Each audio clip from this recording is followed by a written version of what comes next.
Chapter 1. The But. Next time you are part of a formal or informal business discussion that involves an employee's work performance or personal qualities, we want you to listen closely for the most important word to be spoken. That word is but. It usually comes in the middle of a statement, most often right after a compliment.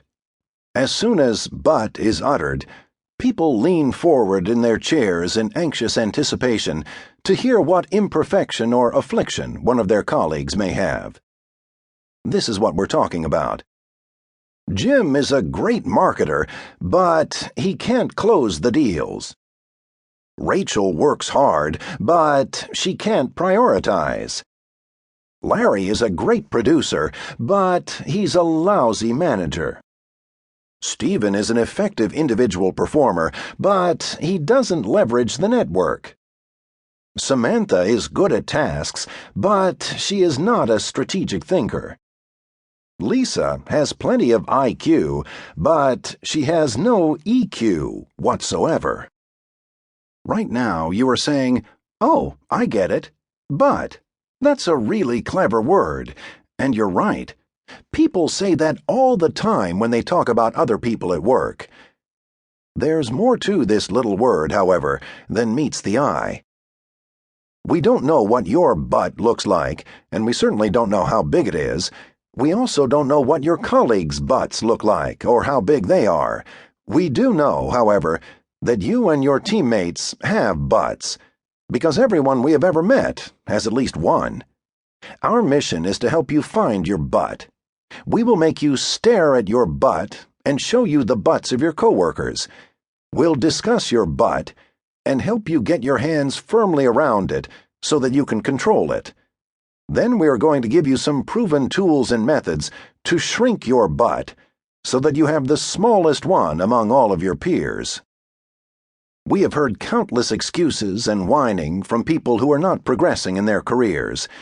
It's amazing how many people blame others for their situation, or how many make up reasons or excuses for why they are unfulfilled or underutilized in their current job.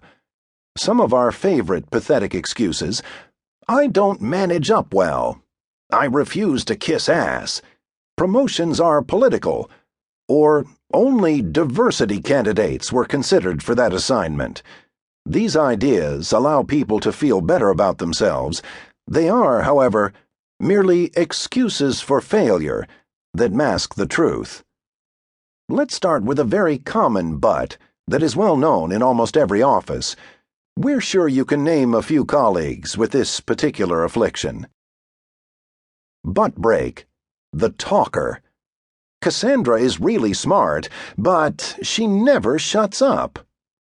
You Talk Too Much was a 1961 hit record by Joe Jones. You don't want your manager singing this song about you.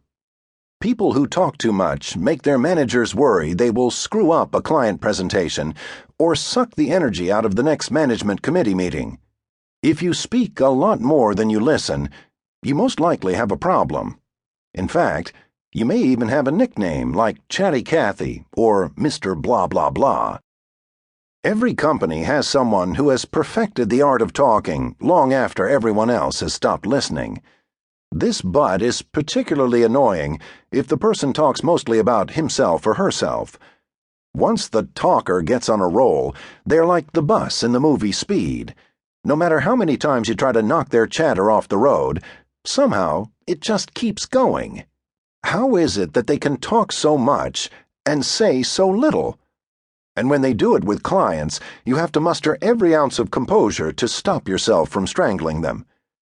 If you are an incessant talker, please stop now. It's killing your ability to advance.